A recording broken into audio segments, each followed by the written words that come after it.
Hi, in front of me Xiaomi Mi 11 Pro device, and now I'm gonna show you how to enter into recovery mode on this device. Firstly, you need to press and hold your power button, then switch this switcher to upper part to disable your device.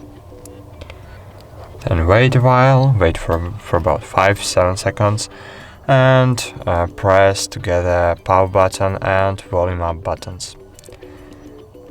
So press it together and release power button when Mi logo will appear on your screen, but still holding the volume up button. And great, as you can see, now we are in recovery mode. Okay, that's it. Thanks for watching, like this video, subscribe to our channel, and bye. See you.